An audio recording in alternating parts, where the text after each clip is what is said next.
Developing tonight, we're taking a live look at Buffalo City Hall as police investigate an online threat to blow up the iconic building.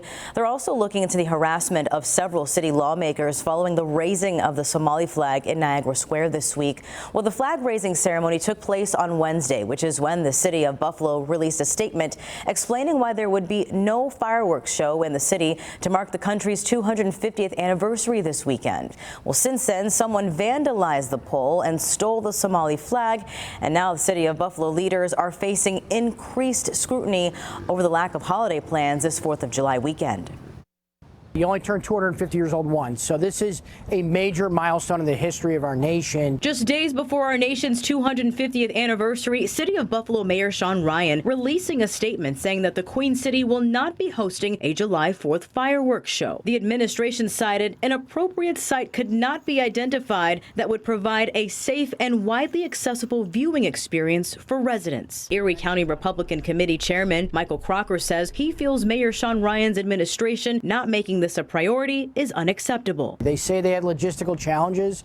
I think everybody at home knows that if the mayor wanted to make the fireworks happen, he would have made it happen. The city's announcement came on the same day the city hosted an annual flag raising ceremony on Wednesday, July 1st, commemorating Independence Day for the country of Somalia. This is something the Queen City does frequently for organizations in various communities throughout the year. The flag raising has come under fire from lawmakers, including Western New York Republican Congressman Nick Langworthy, saying, quote, Buffalo's leaders claim they couldn't find a site to celebrate America's 250th birthday with fireworks, yet they somehow had no trouble finding the time and space to raise a Somali flag. That wasn't a logistical challenge, it was a choice. Crocker says he fully understands recognizing other communities, citing America is a country built by immigrants, though he says commemorating another country's independence is not what this week is about. Buffalo is a gem. There is so much history in this city as it relates to the story that is America, and we've done nothing to celebrate that out of the city of Buffalo and Mayor Sean Ryan's City Hall. Now the city has no fireworks show, and someone has illegally taken down the Somali flag that was raised in front of City Hall. Do you think the vandalism was justified yesterday? No, I don't think it is, and I don't think it ever should be.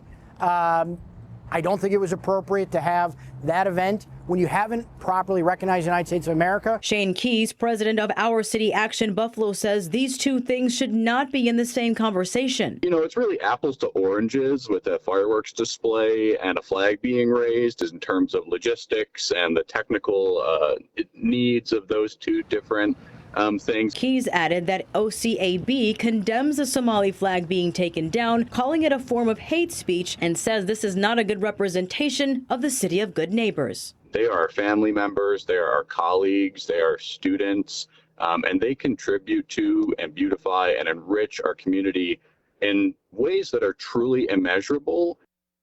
Now, I also reached out to both Congressman Nick Langworthy and Mayor Sean Ryan's office for an interview. I was told Langworthy was unable to speak with me tonight due to conflicting schedules, and I have not yet heard back from Mayor Sean Ryan's office.